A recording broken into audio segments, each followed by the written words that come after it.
Bismillahirrahmanirrahim. Amma ba'du.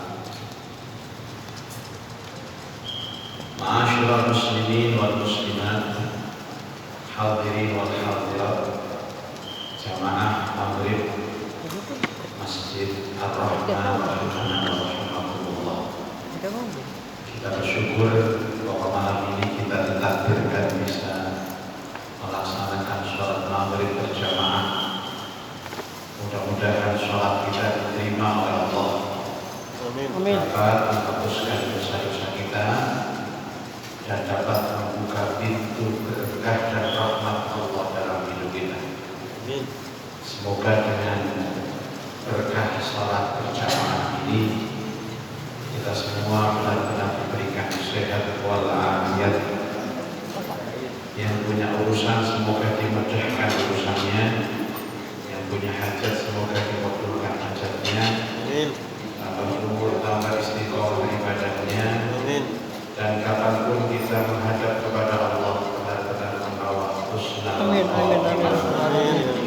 Al-Fatihah. A'udzubillahi minasyaitonir rajim.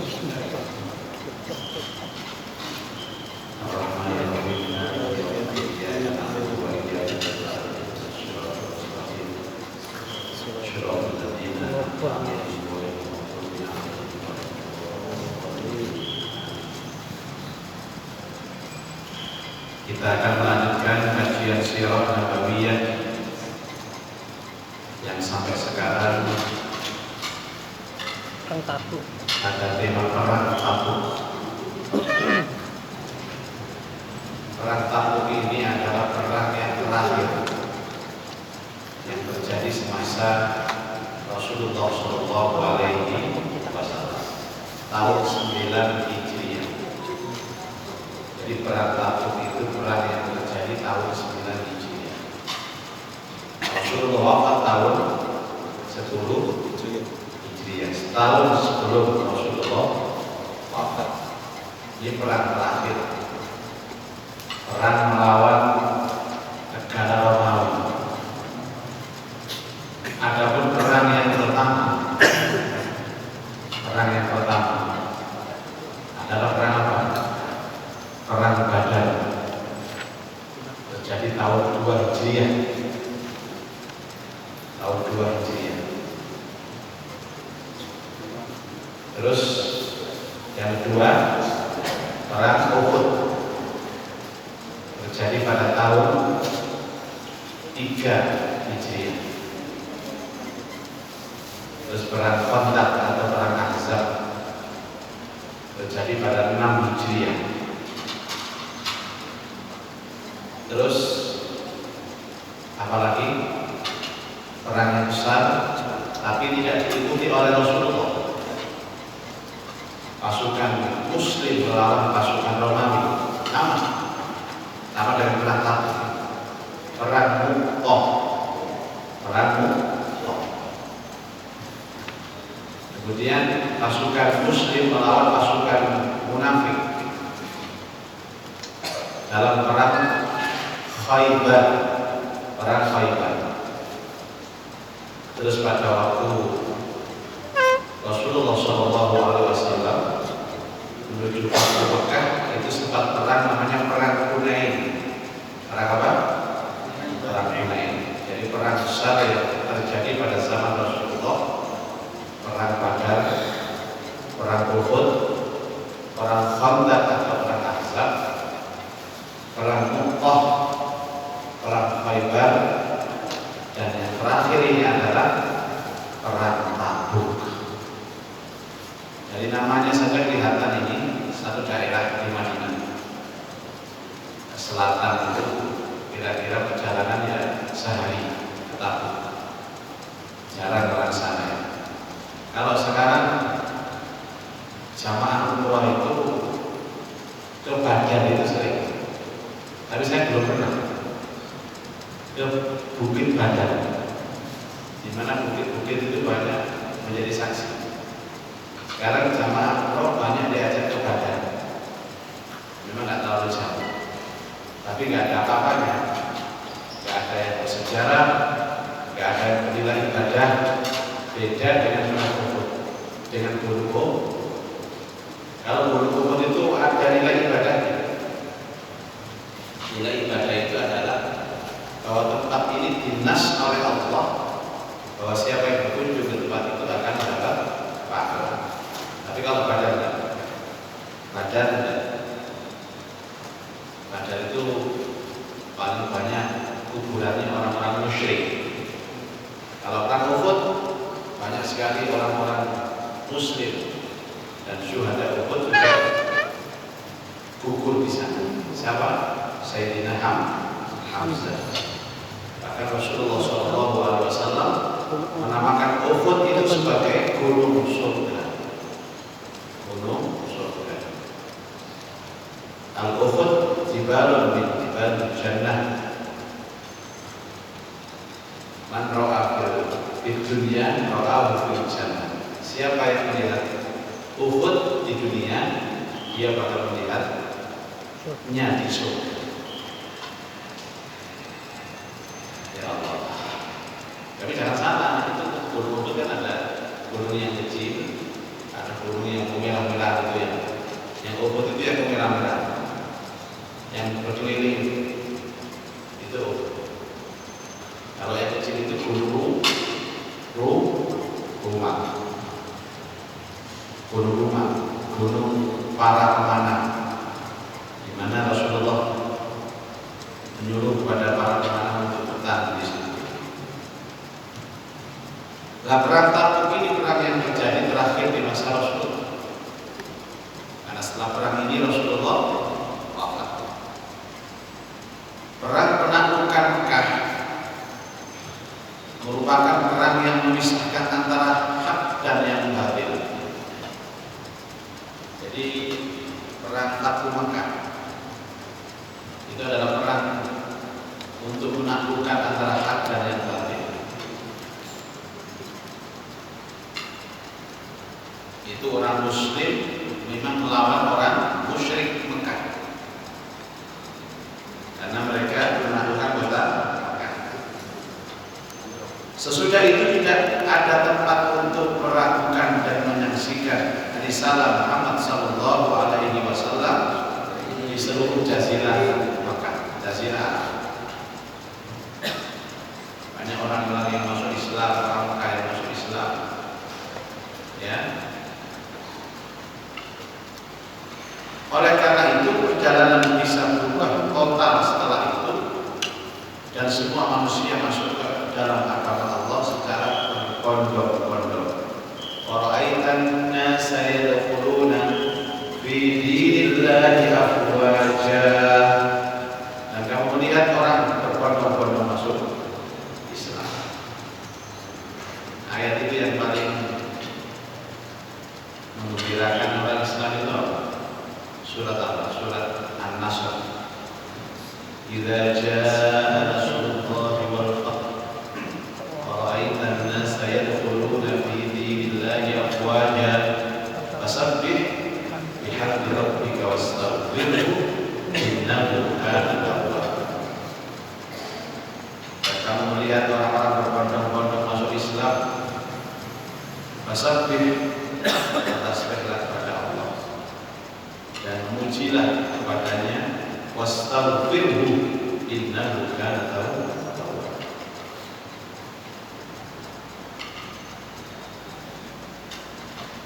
Ada berapa ayat itu surat An-Nasr? Idza jaa nasrullah wal fath wa ra'aitan nasa yadkhuluna fi dinillahi afwaja fasabbih bihamdi rabbika wastaghfirhu. Ada 3 ayat. Jadi ayat yang terpendek itu ada berapa? Berapa surat? 3. Ada 3 surat ya.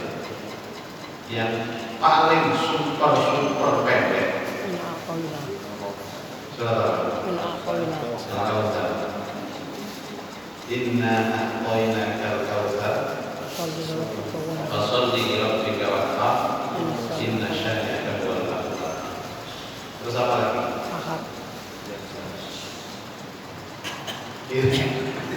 Apa? Ada lagi wal asri innal insana lafi khusr illa alladziina aamanu wa 'amilus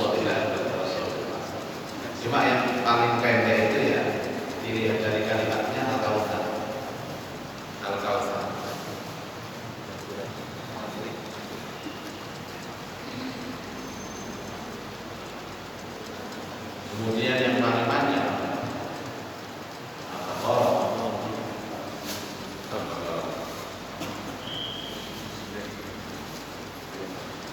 hal ini bisa dilihat dari uraian mengenai kekuatan kedatangan beberapa utusan dan jumlah orang-orang muslim yang datang sewaktu haji wada, yang sekaligus menandai berakhirnya kendala internal hingga orang-orang muslim bisa hidup tenang, bebas mengajarkan syariat Allah dan menyebarkan dakwah. Awal mula Rasulullah SAW di Mekah, kemudian menyebarkan Islam itu dengan cara rahasia, siri. Rahasia kan siri ya. Jadi bersembunyi di sini guru-guru, takut ketahuan orang-orang muslim, dan nanti kemudian tangkap, disiksa, penjara.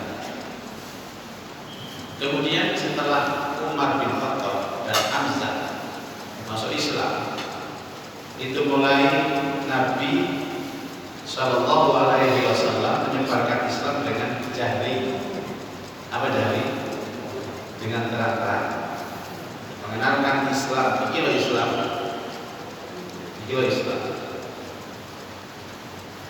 Gelem yo melok gak gelem yo menan wae. Gelem melok gak gelem yo menan wae. Dan mereka tidak berani menyerang Islam. Kenapa? Ada Umar bin Khattab dan Hamzah. Kemudian setelah itu pindah ke Madinah, hijrah ke Madinah dan mengadakan Fathu Makkah, penaklukan kota Makkah. Nah, sudah penaklukan kota Makkah ini sudah ada kali-kali. Siapa yang masuk Islam dia aman. Siapa yang masuk Masjidil Haram dia aman. Tambah satu lagi, ini akal-akalannya Abu Sufyan. Siapa yang masuk rumahnya Abu Sufyan dia aman. Abu Sufyan berkhianat kepada orang-orang musyrik.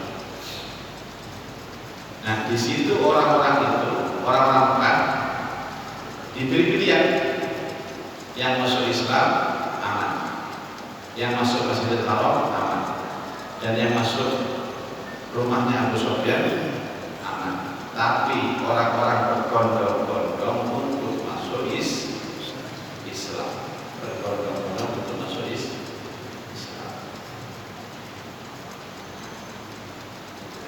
Latar belakang peperangan, hanya saja di sana sini masih ada suatu kekuatan yang menghadang perjalanan orang-orang muslim, dan hal ini tidak bisa dibiarkan begitu saja, yaitu kekuatan Romawi. Ada ayat yang berbunyi Bismillahirrahmanirrahim, Alif Lam Mim, ghulibatir Rum fi adnal ardi. Jadi isu tentang Romawi sudah tertulis di dalam Al-Quran. Isu tentang Romawi, bahwa Romawi itu negara digdaya pada waktu itu yang berperang melawan Persia, ya, melawan Persia. Pernah perang melawan Muslim dalam perang Mu'tah, kemudian terulang lagi pada perang Tabuk. Tapi kekalahan Romawi sudah terbaca, sudah pernah diramal oleh Rasulullah SAW dengan membacakan Alif Lam Mim, ghulibatir Rum, ghulibat ar-Rum, dikalahkan tentara Romawi. Romawi itu ya rata-rata Kristen, Nasrani.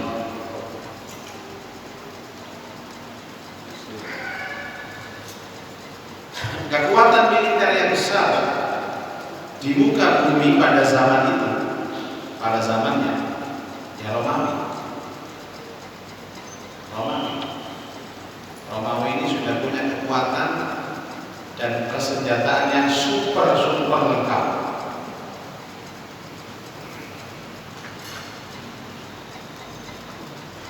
Seperti yang sudah kita ketahui di atas, bentrokan ini sudah mulai dengan dibunuhnya duta Rasulullah SAW Al-Haris bin Umair di tangan Surahbil bin Amr Al-Wassad. Saat Al-Haris membawa surat beliau ditujukan kepada pemimpin Busra. Setelah itu beliau mengirim satu pasukan pemimpin Zaid bin Harisah yang kemudian baru bertempur dengan pasukan Romawi dengan pertempuran yang seru di Mu'tah. Mu'tah itu wilayah Yordan, wilayah Yordan, tanpa membawa hasil yang berarti dari orang-orang yang tetapi setidak-tidaknya mereka mampu meninggalkan pengaruh yang sangat besar dalam jiwa bangsa Arab dan yang dekat maupun yang jauh. Mu'tah itu kan kita berkorban 3 pahlawan ya. Siapa itu? Haris bin Zaid bin Harisah, terus siapa? Ja'far bin Abdul Thalib, terus satunya siapa? Ya Allah, lupa. Terus baru tongkat panglimanya diserahkan kepada Khalid ibn Walid. Khalid ibn Walid ini yang berhasil menaklukkan orang-orang Romawi yang ada di Mu'tah.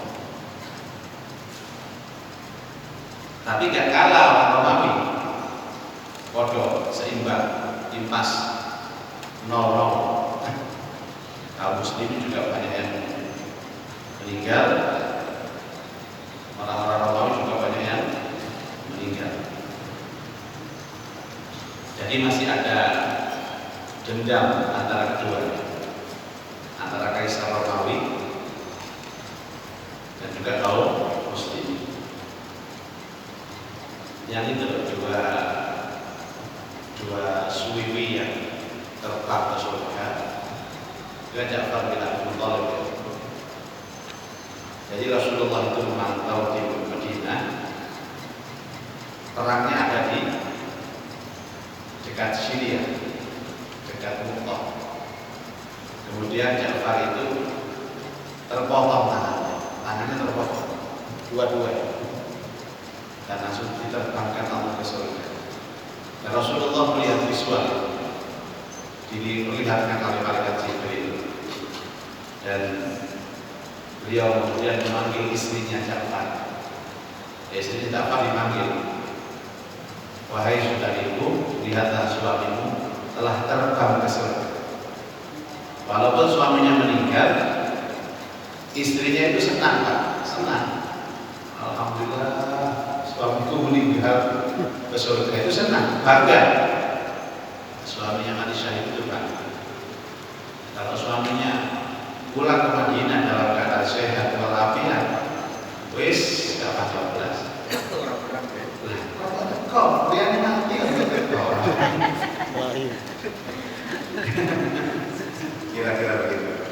Jadi seorang istri yang ditinggal suaminya ke medan perang, kemudian dia gugur di sana, dan dengar kalau suaminya gugur itu, masya Allah, senang, antara sedih dan senang.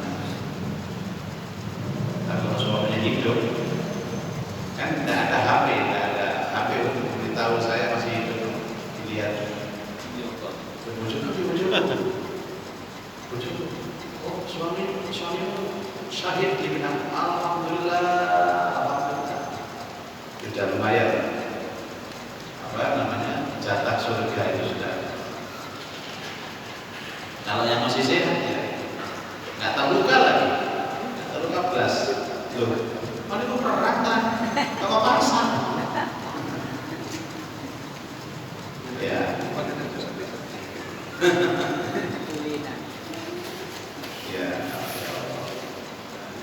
dulu itu ya, dulu pahala yang paling dinantikan oleh kaum muslimin, baik yang laki maupun yang perempuan, adalah mati syahid. Dulu itu, kalau sudah mati syahid itu rasanya lega. Jadi perang itu seperti apa? Perang itu seperti apa? Pokoknya suaminya perang, bangga, senang, siapkan semua. Bahkan ada hadis mengatakan Rasulullah SAW pernah bersabda, waktu itu perang, terus para laki-laki semuanya perang, ada perempuan datang, ya Rasulullah, bagaimana dengan kami? Kami tidak bisa ikut perang seperti suami-suami kami. Gampang, kamu melayani suamimu sampai puas, sampai lega, kemudian dia berangkat ke medan perang dalam keadaan tenang dan senang, pahala sama dengan perang di jalan Allah dan mati syahid. Menurut Allah saya itu benar Rasulullah itu. Karena orang-orang perempuan kan ada ini. Saya nggak diajak ya Rasulullah. Kamu kepingin pahala mati syahid, melayani suami. Jadi surganya laki-laki itu ya di ujung pedang. Surganya perempuan di pedangnya suami. Ya. Enak mana? Enak istri atau suami? Ya bodoh enak. Bodoh enak.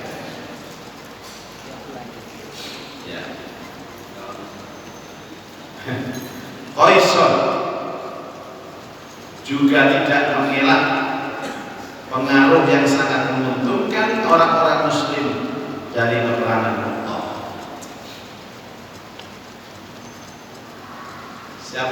Satunya siapa ya Allah? Saya lupa. Ada 3. Zaid bin Harisah, Ja'far bin Abdul Muthalib. Satunya siapa? Terkenal orang ini. Saya lupa. Itu makamnya Masya Allah, makamnya bagus, syuhada Mu'tah. Jadi di Mu'tah itu ada 3 makam bagus. Ya makam itu dibangun yang berbeda dengan makam-makam di Madinah. Jadi kalau orang Arab itu memperlakukan makam itu dengan tidak baik, itu salah. Abdullah bin Rawahah ya, artinya Abdullah bin Rawahah ya, betul. Karena orang Arab sendiri beda-beda, cara memperlakukan itu beda-beda. Palestina itu kan Arab, tapi kalau ada makam pahlawan sahabat di Palestina diperlakukan mulia. Kemudian Yordan itu kan di Arab. Kalau ada sahabat meninggal ya diperlakukan mulia. Barang Madinah, Mekah, meninggal sahabat tidak kayak batu blok. Itu tergantung bagaimana yang hidup, tergantung bagaimana pemerintah. Selain Utsman bin Affan di kuburan Baqi itu nggak ada yang tahu ini kuburan Utsman mana, nggak ada yang tahu. Padahal di kubunya itu ada peta masuk 100 meter itu kuburannya Utsman, lihat ada yang ada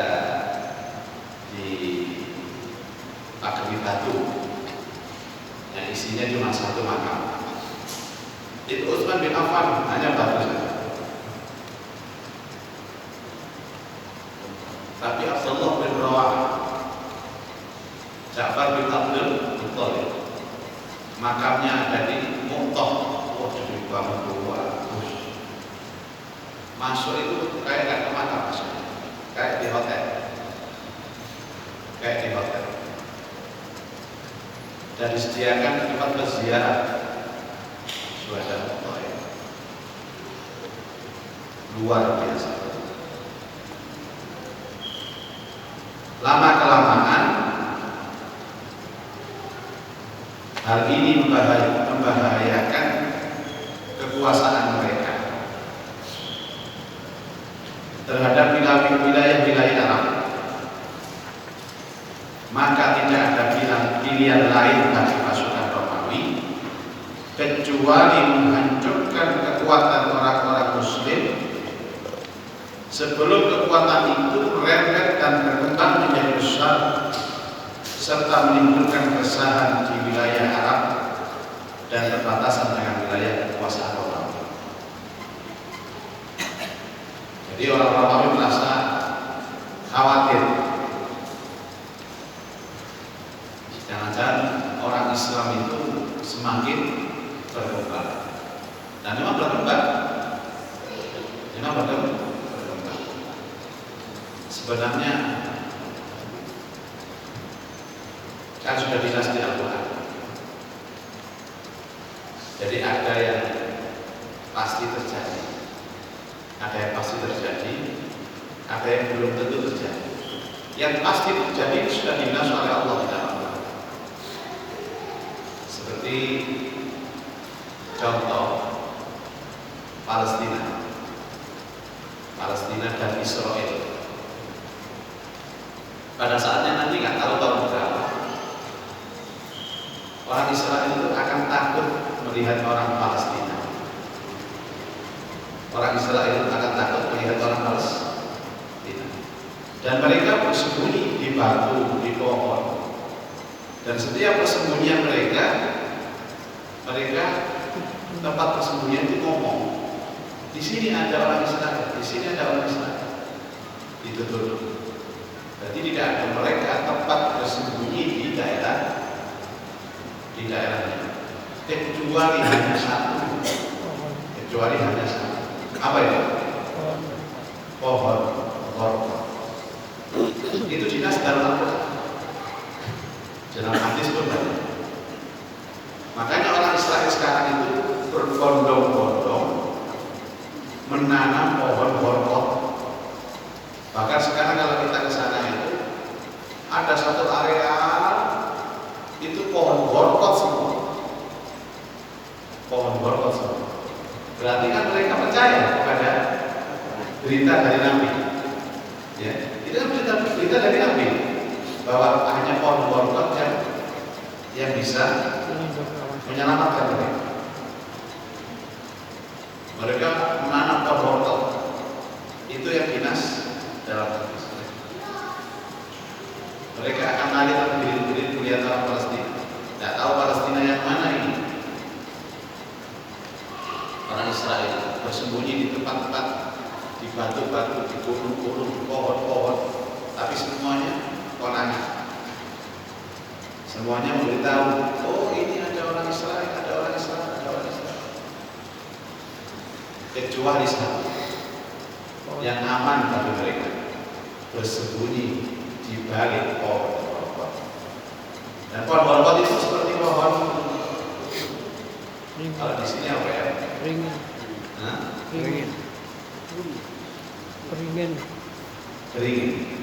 Tapi kecil, pohonnya kecil.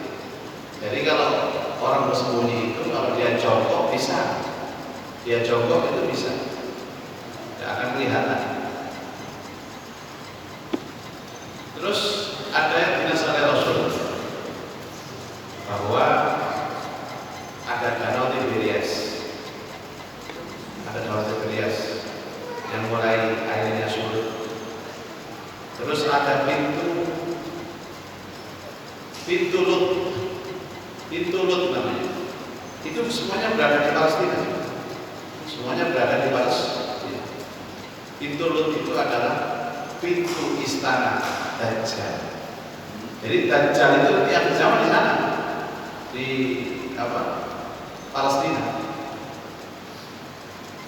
Pintu Lut, pintu Dajjal, dan Masjidil Aqsa. Masjidil Aqsa ini tidak hancur, tenang saja, dijaga oleh Allah dengan tentara.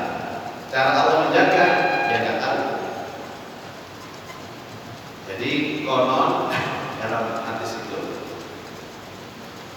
Nabi Isa turun di sana, turun di Masjidil Aqsa dari Gunung Zaitun. Saya ini yang menceritakan ini Syekh Yusuf. Syekh Yusuf itu imamnya Masjidil Aqsa. Pada waktu saya pertama kali ke sana, belum ada insiden, belum ada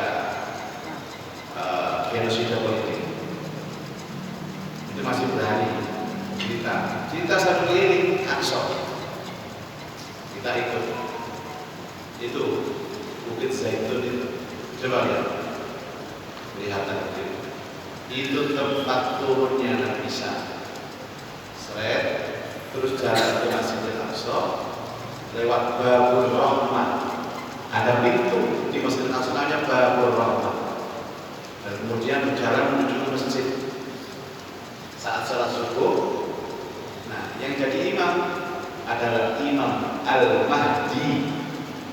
Imam Al-Mahdi. Kemudian tahu kalau Nabi Isa waktu menghadap ke arah jamaah sholat subuh waktu, loh ada Nabi Isa, Zulimami pun imam. Tidak, kamu adalah imam kaum. Kamu adalah imam kaum. Kemudian setelah sholat subuh baru merencanakan untuk menyerbu, menggempur ke Babul, yaitu pintu istananya Dajjal. Yang bisa membunuh Dajjal itu siapa? Nabi Isa. Nabi Isa alaihi salatu wassalam.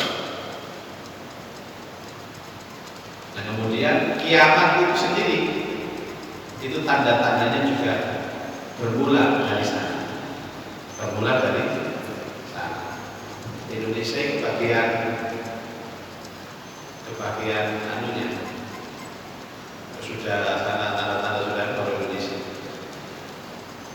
Kayaknya Indonesia nggak ada peta,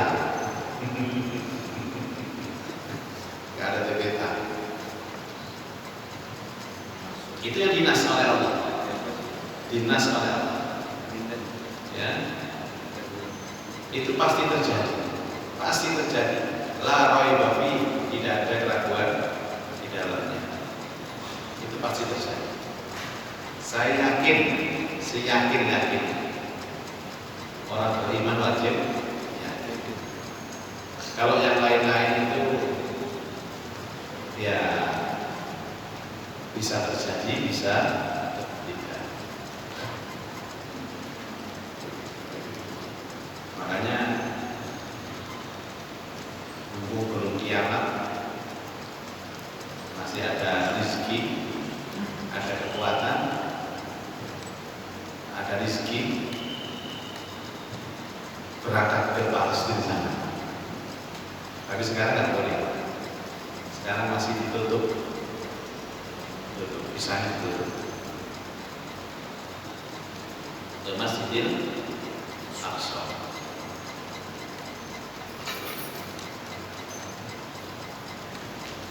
Dengan pertimbangan seperti itu, belum genap setahun setelah perang Mu'tah. Perang Mu'tah itu usianya setahun yang lalu. Belum genap setahun ini. Kaisar sudah mempersiapkan pasukan Romawi dan Arab tunduk kepada kekuasaan dari Bani Ghassan dan lainnya.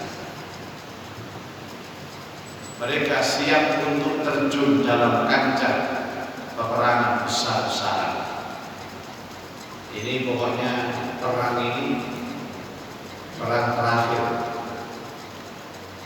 besar-besaran, dan Kaisar mempersiapkan ini dengan matang.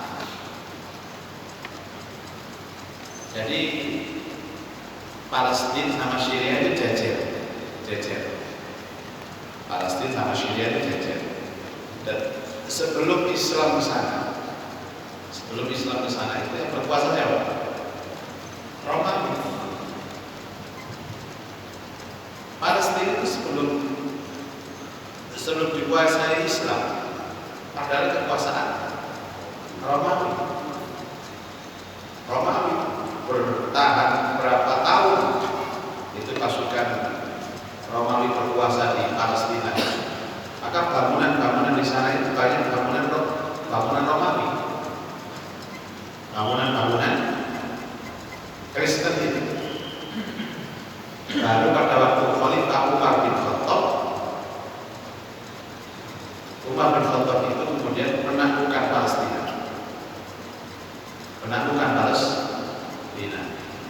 Itu siapa panglimanya?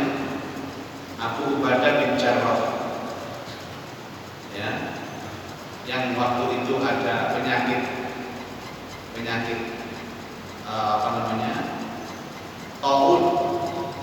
taun. Orang Palestina, orang Syria semuanya kena penyakit taun. Kemudian Umar dikunjung ke sana, dan Abu Ubadah itu datang. Umar, sebaiknya kamu jangan teruskan masuk ke Syria dan Palestina, karena di sana ada penyakit taun. Baik, saya akan pergi dari Syria dan Palestina. Kemudian ada yang protes, loh, Khalifah, Amirul Mukminin, kenapa kamu gak jadi masuk ke Syria dan Palestina? Dia menjawab, aku menghindari satu takdir untuk menjalani takdir yang lain. Jadi kalau Umar masuk ke sana, kira-kira ya mati. Jadi Umar milih pergi. Itu ada yang mengatakan bahwa Amirul Mukminin wujud. Kemudian dia mengatakan, saya berpindah dari satu takdir menuju takdir yang lain. Itu kena penyakit taun. Kayak kita itu penyakit apa sih kapan hari? Corona. Covid. Ya. Itu sangat-sangat menggemparkan. Benar enggak? Benar. Ya, penyakit taun itu semacam penyakit Covid. Penyakit Covid yang pernah melanda dunia. Nah, kemudian Umar menguasai Palestina dan Syria. Kemudian kalah Palestina Syria, dan Umar disuruh sholat di gereja tertua sedunia. Gereja tertua sedunia ada di mana? Tertua sedunia. Kemudian Umar mengatakan, Amirul Mukminin, silakan, kau telah menang dari kami, dan semua wilayah ini milikmu. Sekarang kamu silakan sholat di sini.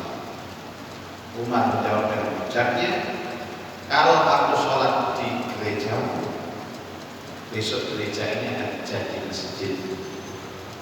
Ya, karena orang-orang melihat aku sholat di sini, bisa dibongkar di kafe patung-patung. Saya tidak mau. Kamu sholat, kamu ibadah dengan agamamu, aku ibadah dengan agamamu.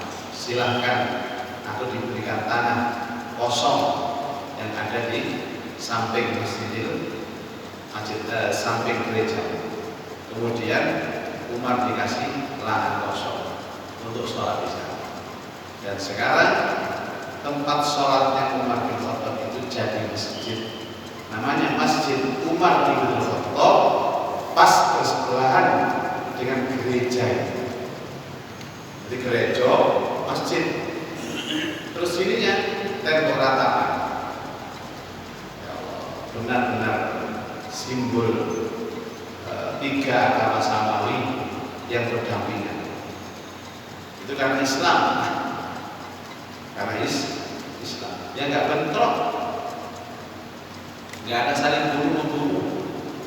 Mereka boleh masuk ke gereja, yang Kristen boleh masuk ke tembok ratapan, tapi mereka nggak berani masuk ke Masjidil Aqsa.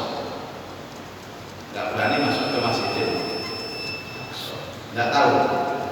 Mereka kok nggak berani ke Masjidil Aqsa. Katanya sih diam-diam. Diam-diam itu ngerong dari bawah, ngeduk dari bawah kemudian muncul ke atas. Baik, sampai di situ dulu. Kemudian informasi yang masih simpang siur tentang peristiwa pasukan Romawi dan Roson kita akan jelaskan pada pertemuan yang akan datang, insyaallah. Mari kita berdoa. Alhamdulillah, bismillahirrahmanirrahim. Alhamdulillahirabbil alamin. Hamdan yuwaffi ni'amahu wa yukafi mazidahu. Ya rabbana lakal hamd kama yanbaghi li jalali wajhikal karim wa 'azimi sultanik. Allahumma shalli wa sallim wa barik ala sayyidina Muhammad wa alihi wa sahbihi ajma'in.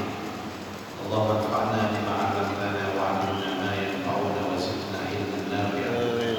Allahumma rzuqna fahman nabiyyin wa hifdzal mursalin wa ilhamal malaikatil muqarrabin. Rabbana atina fid dunya hasanah wa fil akhirati hasanah wa qina adzaban nar.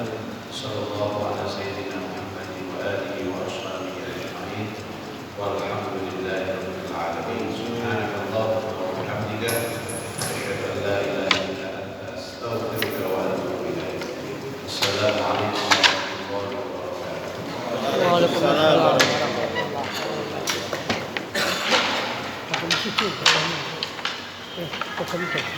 wabarakatuh.